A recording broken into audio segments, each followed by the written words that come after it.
de dezembro, muito calor aqui em Três Lagoas. E nós estamos aqui gravando a Bíblia, aproveitando esse som de natureza, visual, esse né? visual lindo. Essa paisagem. E seja bem-vindo ao Plano Anual de Leitura da Bíblia com Rosânia e Lana. E já aí na reta final, hoje a gente vai ler a carta de Tiago, que só tem 5 capítulos, e nós vamos ler todos eles. Vamos lá? Capítulo 1. Saudação. Eu, Tiago, servo de Deus e do Senhor Jesus Cristo, envio saudações a todo o povo de Deus espalhado pelo mundo inteiro. Meus irmãos, sintam-se felizes quando passarem por todo tipo de aflições, pois vocês sabem que quando a sua fé vence essas provações, ela produz perseverança. Que essa perseverança seja perfeita, a fim de que vocês sejam maduros e corretos, não falhando em nada. Mas, se alguém tem falta de sabedoria, peça a Deus e Ele a dará, porque é generoso e dá com bondade a todos. Porém, peçam com fé e não duvidem de modo nenhum, pois quem duvida é como as ondas do mar, que o vento leva de um lado para o outro. Quem é assim, não pense que vai receber alguma coisa do Senhor, pois não tem firmeza e nunca sabe o que deve fazer. Pobreza e riqueza. O irmão que é pobre deve ficar contente quando Deus faz com que melhore de vida. E quem é rico deve sentir o mesmo quando Deus faz com que piore de vida, pois quem é rico desaparecerá como a flor da erva do campo. Quando o sol brilha forte, o seu calor queima a planta, aí a flor cai e a sua beleza é destruída. Do mesmo modo, quem é rico será destruído no meio dos seus negócios. Feliz é aquele que nas aflições continua fiel, porque depois de sair aprovado dessas aflições, receberá como prêmio a vida que Deus promete aos que o amam. Quando alguém for tentado, não diga, esta tentação vem de Deus, pois Deus não pode ser tentado pelo mal, e Ele mesmo não tenta ninguém. Mas as pessoas são tentadas quando são atraídas e enganadas pelos seus próprios maus desejos. Então esses desejos fazem com que o pecado nasça, e o pecado, quando já está maduro, produz a morte. Não se enganem, meus queridos irmãos. Tudo de bom que recebemos e tudo que é perfeito vem do céu. Vem de Deus, o Criador das luzes do céu. Ele não muda nem varia de posição, o que causaria a escuridão. Pela sua própria vontade, Ele fez com que nós nascêssemos por meio da palavra da verdade, a fim de ocuparmos o primeiro lugar entre todas as suas criaturas. Ouvir e fazer. Lembrem disso, meus queridos irmãos. Cada um esteja pronto para ouvir, mas demore para falar e ficar com raiva. Porque a raiva humana não produz o que Deus aprova. Portanto, deixem todo o costume imoral e toda má conduta. Aceitem com humildade a mensagem que Deus planta no coração de vocês, a qual pode salvá-los. Não se enganem, não sejam apenas ouvintes dessa mensagem, mas a ponham em prática. Porque aquele que ouve a mensagem e não a põe em prática é como uma pessoa que olha no espelho e vê como é. Dá uma boa olhada, depois vai embora e logo esquece a sua aparência. O Evangelho é a lei perfeita que dá liberdade às pessoas.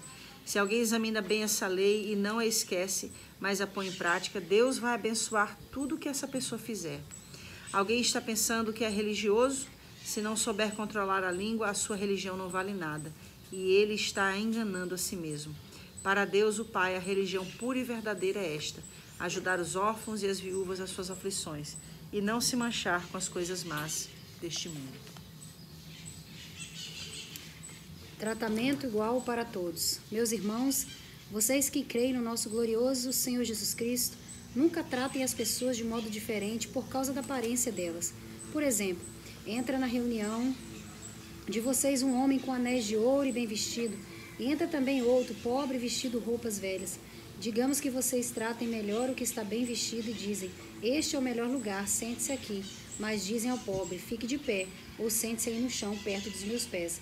Nesse caso, vocês estão fazendo diferença entre vocês mesmos e estão se baseando em maus motivos para julgar o valor dos outros. Escutem, meus queridos irmãos, Deus escolheu os pobres desse mundo para serem ricos na fé e para possuírem o reino que Ele prometeu aos que o amam. No entanto, vocês desprezam os pobres. Por acaso não são os ricos que exploram vocês e os arrastam para serem julgados nos tribunais?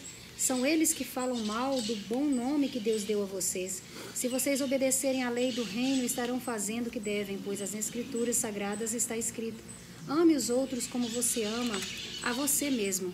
Mas se vocês tratam as pessoas pela aparência, estão pecando e a lei os condena como culpados. Porque quem quebra um só mandamento da lei é culpado de quebrar todos. Pois o mesmo que disse não cometa adultério também disse não mate. Mesmo que você não cometa adultério, será culpado de quebrar a lei e se matar. Falem e vivam como pessoas que serão julgadas pela lei que nos dá a liberdade. Quando Deus julgar, não terá misericórdia das pessoas que não tiveram misericórdia dos outros. Mas as pessoas que tiveram misericórdia dos outros não serão condenados no dia do juízo final. Fé e ação. Meus irmãos, que adianta alguém dizer que tem fé se ela não vier acompanhada de ações? Será que essa fé pode salvá-lo? Por exemplo, pode haver irmãos ou irmãs que precisam de roupas e que não têm nada para comer. Se vocês não lhes dão o que eles precisam para viver, não adianta nada viver. Não adianta nada dizer que Deus os abençoe. Vistam agasalhos e comam bem. Portanto, a fé é assim. Se não vier acompanhada de ações, é coisa morta. Mas alguém poderá dizer, você tem fé e eu tenho ações. E eu respondo, então me mostre como é possível ter fé sem que ela seja acompanhada de ações. Eu vou lhes mostrar a minha fé por meio das minhas ações. Você crê que há somente um Deus? Ótimo. Os demônios também creem e tremem de medo. Seu tolo, vou provar-lhe que a fé sem ação não vale nada. Como é que o nosso antepassado Abraão foi aceito por Deus? Foi pelo que ele fez quando ofereceu o seu filho Isaque sobre o altar. Veja como a sua fé e as suas ações agiram juntas. Por meio das suas ações, a sua fé se tornou completa. Assim aconteceu o que as Escrituras Sagradas dizem. Abraão creu em Deus e por isso Deus o aceitou. E Abraão foi chamado de amigo de Deus. Assim, vocês veem que a pessoa é aceita por Deus por meio das suas ações e não somente pela fé. Foi o que aconteceu com a prostituta Raabe, quando hospedou os espiões israelitas e os ajudou a sair da cidade por outro caminho. Deus a aceitou pelo que ela fez. Portanto, assim como o corpo sem o espírito está morto, assim também a fé sem ações está morta. Capítulo 3. Dominar a língua. Meus irmãos, somente poucos de vocês deveriam se tornar mestres na igreja, pois vocês sabem que nós, os que ensinamos, seremos julgados com mais rigor do que os outros. Todos nós sempre cometemos erros. Quem não comete nenhum erro no que diz é uma pessoa madura, capaz de controlar todo o seu corpo. Até na boca dos cavalos colocamos um freio para que nos obedeçam, e assim fazemos com que vão aonde queremos. Pensem no navio, grande como é, empurrado por ventos fortes. Ele é guiado por um pequeno leme e vai aonde o piloto quer. É isso que acontece com a língua. Mesmo pequena, ela se gaba de grandes coisas. Vejam como uma grande floresta pode ser incendiada por uma pequena chama. A língua é um fogo. Ela é um mundo de maldade. Ocupa o seu lugar no nosso corpo e espalha o mal em todo o nosso ser. Com o fogo que vem do próprio inferno, ela põe toda a nossa vida em chamas. O ser humano é capaz de dominar todas as criaturas e tem dominado os animais selvagens, os pássaros, os animais que se arrastam pelos chãos e os peixes, mas ninguém ainda foi capaz de dominar a língua. Ela é má, cheia de veneno mortal e ninguém a pode controlar.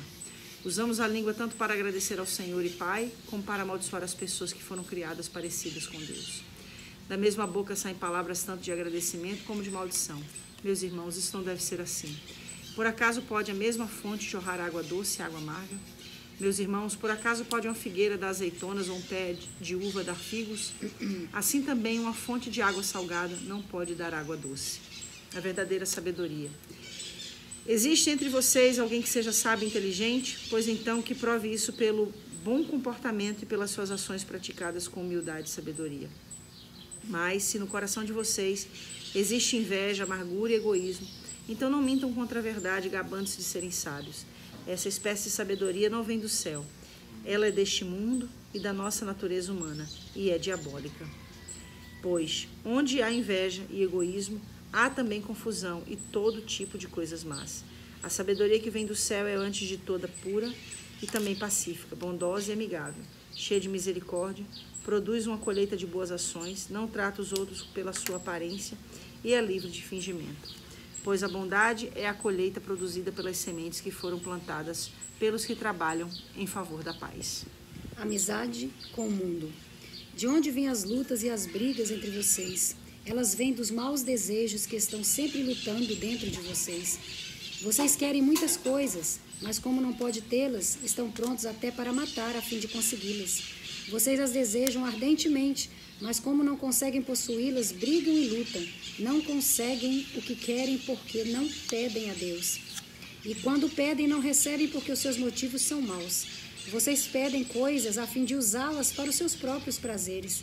Gente infiel, será que vocês não sabem que ser amigo do mundo é ser inimigo de Deus? Quem quiser ser amigo do mundo se torna inimigo de Deus. Não pensem que não quer dizer nada esta passagem das Escrituras Sagradas. O Espírito que Deus pôs em nós está cheio de desejos violentos. Porém, a bondade que Deus mostra é ainda mais forte, pois as Escrituras Sagradas dizem: Deus é contra os orgulhosos, mas é bondoso com os humildes. Portanto, obedeçam a Deus e enfrentem o diabo, que ele fugirá de vocês. Cheguem perto de Deus e ele chegará perto de vocês. Lavem as mãos, pecadores. Limpem o coração, hipócritas. Fiquem tristes, gritem e chorem. Mudem as suas risadas em choro e a sua alegria em tristeza. Humilhem-se diante do Senhor e ele os colocará numa posição de honra. O hábito de julgar os outros. Meus irmãos, não falem mal uns dos outros. Quem fala mal do seu irmão em Cristo ou julga, está falando mal da lei, julgando-a. Pois se você julga a lei, então já não é uma pessoa que obedece à lei, mas é alguém que julga. Deus é o único que faz as leis e o único juiz. Só Ele pode salvar ou destruir. Quem você pensa que é para julgar os outros? O futuro a Deus pertence. Agora escutem, vocês que dizem: hoje ou amanhã iremos a tal cidade, e ali ficaremos 1 ano fazendo negócio e ganhando muito dinheiro. Vocês não sabem como será a sua vida amanhã, pois vocês são como uma neblina passageira que aparece por algum tempo e logo depois desaparece. O que vocês deveriam dizer é isso: se Deus quiser, estaremos vivos e faremos isso ou aquilo. Porém, vocês são orgulhosos e vivem se gabando. Todo esse orgulho é mau. Portanto, comete pecado a pessoa que sabe fazer o bem e não faz. Capítulo 5. Aviso aos ricos. Agora, ricos, escutem. Chorem e gritem pelas desgraças que vocês vão sofrer. As suas riquezas estão podres e as suas roupas finas estão comidas pelas traças. O seu ouro e a sua prata estão cobertos de ferrugem, e essa ferrugem será testemunha contra vocês. Como fogo comerá o corpo de vocês. Nestes últimos tempos, vocês têm amontoado riquezas e não têm pago o salário das pessoas que trabalham nos seus campos. Escutem as suas reclamações. Os gritos dos que trabalham nas colheitas têm chegado até os ouvidos de Deus, o Senhor Todo-Poderoso. Vocês têm tido uma vida de luxo e prazeres aqui na terra e estão gordos como gado, pronto para o matadouro. Vocês têm condenado e matado os inocentes, e eles não podem fazer nada contra vocês. Por isso, irmãos, tenham paciência até que o Senhor venha. Vejam como o lavrador espera com paciência que a sua terra dê colheitas preciosas. Ele espera pacientemente pelas chuvas de outono e da primavera. Vocês também precisam ter paciência. Não desanimem, pois o Senhor virá logo. Irmãos, não se queixem uns dos outros, para não serem julgados por Deus. O juiz está perto, pronto para vir. Lembrem dos profetas que falaram em nome do Senhor e os tomem como exemplo de paciência nos momentos de sofrimento. E nós achamos que eles foram felizes por terem suportado o sofrimento com paciência. Vocês têm ouvido a respeito da paciência de Jó e sabem como no final Deus o abençoou, porque o Senhor é cheio de bondade e de misericórdia. Acima de tudo, meus irmãos, quando vocês prometerem alguma coisa, não jurem pelo céu, nem pela terra, nem por nada mais. Digam somente sim, quando for sim, e não quando for não, para que Deus não os condene. Se algum de vocês está sofrendo, orem. Se alguém está contente, cante hinos de agradecimento. Se algum de vocês estiver doente, que chame os presbíteros da igreja para que façam oração e ponham azeite na cabeça dessa pessoa em nome do Senhor. Essa oração feita com fé salvará a pessoa doente. O Senhor lhe dará saúde e perdoará os pecados que tiver cometido. Portanto, confessem os seus pecados uns aos outros e façam oração uns pelos outros, para que vocês sejam curados. A oração de uma pessoa obediente a Deus tem muito poder. O profeta Elias era um ser humano como nós. Ele orou com fervor para que não chovesse, e durante 3 anos e meio não choveu sobre a terra. Depois orou outra vez, e então choveu, e a terra deu a sua colheita.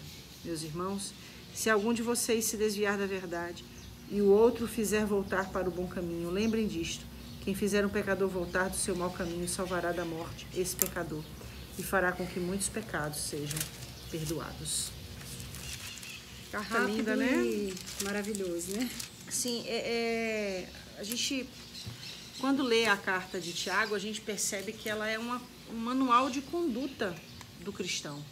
Ele fala sobre diversas questões relacionadas à atitude do cristão, como que o cristão deve viver a sua fé na prática das obras. Inclusive, a gente tem aí uma questão que é muito citada como um discurso, né? Como um embate no tocante àquilo que Paulo falou, que a salvação vem pela fé.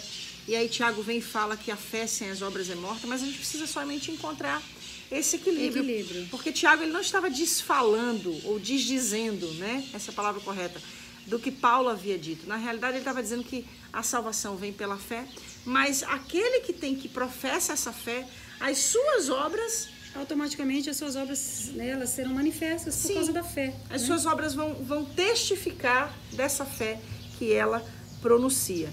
Então, aqui na carta de Tiago, a gente também tem aí esses importantes alicerces na fé cristã. Uma coisa que a gente precisa dizer aqui acerca desse Tiago, que esse Tiago aqui não é o Tiago que morreu pela espada de Herodes, não é o mesmo Tiago. Esse Tiago não era discípulo de Jesus, ele é um meio-irmão de Jesus.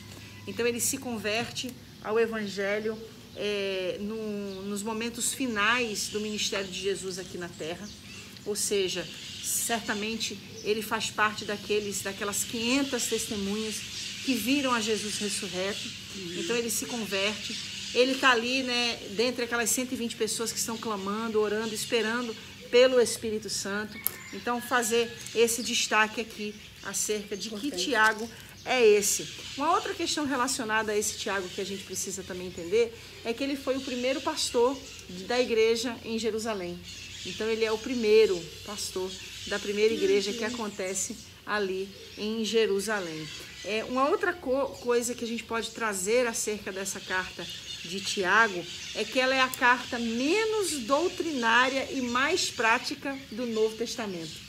Embora esteja aí cheia de questões relacionadas à conduta cristã, ela é a carta que menos tem questões doutrinárias. Você diria que ele é direto... objetivo, né? Ele fala sobre a língua, ele traz uma regra básica, né? Sim. Dentro dessa questão da conduta mesmo, né? Sim. E de todo o Novo Testamento está aí um dos livros, uma das cartas mais práticas que a gente tem. Uma coisa que me chama muita atenção na carta de Tiago, a gente poderia citar uma série de questões que ele traz, mas essa questão relacionada a essa alegria em meio às tribulações. Então a gente vai ver no início e a gente vai ver durante outras passagens da carta, Tiago enfatizando que nós devemos nos regozijar nas tribulações. E eu achei isso muito importante porque a gente sabe que dentro do contexto da atualidade em que a gente vive, o quanto que muitas vezes as tribulações, as dificuldades, as provações têm afastado os cristãos de Cristo. Tem afastado... Porque, de certa forma, idealizam, né? Liga essa vida sempre abundante, né, com o cristianismo. Na verdade, não é nada disso. Como se essa vida abundante estivesse associada a uma vida sem tribulações. Exatamente. Embora essa vida abundante, independente do momento que estará vivendo, né, o cristão, ele a terá, né? Porque quem tem Cristo tem vida abundante no pouco, no muito, no rico, pobre, longe, perto, né? Ele tem essa abundância em Cristo Jesus. E aí ele fala muito sobre isso, sobre essa questão de regozijar-se nas tribulações. Então, para mim, pontualmente, dentro do quesito da atualidade, eu acho que é uma das exortações mais importantes, das compreensões mais importantes, para que ninguém se escandalize em Cristo. E quando eu falo se escandalizar em Cristo, se escandalizar nos sofrimentos que a fé em Cristo produz, porque automaticamente a gente passa a ser inimigo do mundo, né? O mundo passa a nos ver como inimigo. Jesus disse, se trataram a mim assim, a vocês farão da mesma maneira. Então, porque não amam as obras da luz, mas antes as obras das trevas. O mundo é totalmente desconectado mesmo. Sim. Desse propósito, né, de viver para Cristo. Sim. Não tem como misturar o mundo com Cristo. Não tem jeito. Nós não somos esse mundo, na verdade, né? E quando a gente entra nesse contexto de tá tudo bem, né? A gente percebe muito essa maneira de misturar, né, a igreja com o mundo. O mundo, a Bíblia diz que a igreja é o sal da terra, né?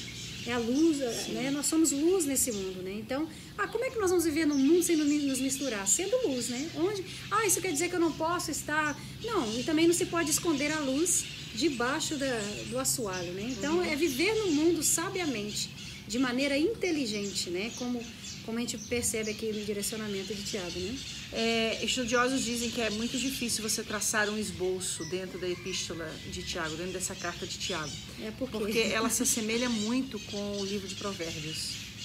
Ela tem muito esse estilo mais desconexo e mais moralista. Ele era um escritor diferente. No livro de Provérbios e que tem também nos outros livros de sabedoria. Ele era um pastor diferente, um escritor diferente. Eu acredito que ele trouxe muito essa questão da necessidade daquilo que os cristãos, para quem ele escreveu, precisavam ouvir. Inclusive, é muito importante a gente citar aqui, no capítulo 1, quando ele fala assim no versículo 1, eu, Tiago, servo de Deus e do Senhor Jesus Cristo, envio saudações a todo o povo de Deus espalhado pelo mundo inteiro.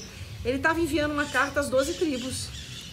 Ou seja, ele estava enviando uma carta a todos os judeus que, por causa da diáspora, foram espalhados pelo mundo inteiro, pelo velho mundo. Ele tinha essa noção de impactar realmente. Sim.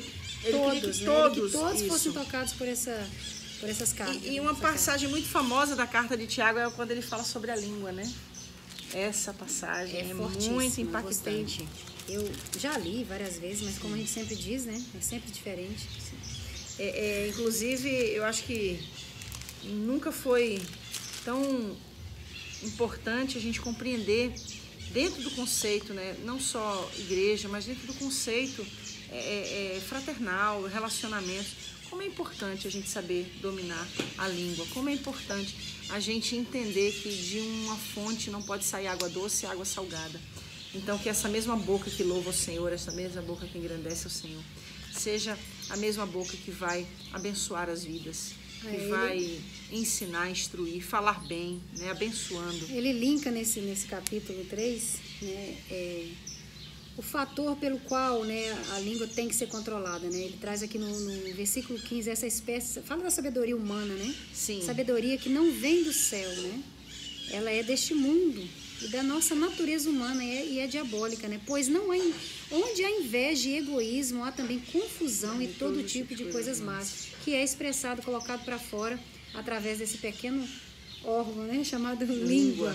Verdade. Então ele põe num capítulo só tudo o que a língua pode fazer e o que ela não pode fazer, no sentido de controlá-la, porque esse comportamento humano, esse comportamento de egoísmo, de inveja, de gabar, vem do ser humano, vem da terra, né? Então ele coloca a língua como principal responsável dessa destruição, né? Que é usar a língua para colocar para fora muitas coisas que às vezes tem que ficar guardado e tratado diante de Deus, né? Que pode matar ou pode dar vida. Inclusive ele mesmo diz, né, que é o Senhor quem vai julgar as pessoas e não nós, não é mesmo? Aí se resume o resto, todas né? as coisas, é verdade. Para fecharmos aqui, é muito lindo, né? Sim, dá para falar muita coisa. Essa carta de Tiago. Para fechar aqui no capítulo 5, versículo 12, ele fala do nosso dizer, né? Aí vem também do falar, né? Sim, sim, não, não, né? Acima de tudo, meus irmãos, quando vocês prometerem alguma coisa, não jurem pelo céu, nem pela terra, e nem por nada mais. Diga somente sim quando for sim e não quando for não. Ou seja, não precisa jurar, né? Pra que tanto? Aí a gente tem aquela política, né? Que se quiser acreditar, é assim, né? Se não quiser, o meu sim é esse, o meu não é esse. Mas Deus sempre me fala muito a esse respeito, né? De se colocar o céu, de se colocar o nome de Deus, muitas vezes na nossa fala, né? No nosso expressar, né? E vem também no contexto todo aqui. Muitas vezes até usar o nome de Deus em vão, né? Eu sempre digo isso, eu sempre me apoio muito nisso. É sim ou não. Sim. Que seja, não acredito, tudo bem. Então é com você e Deus.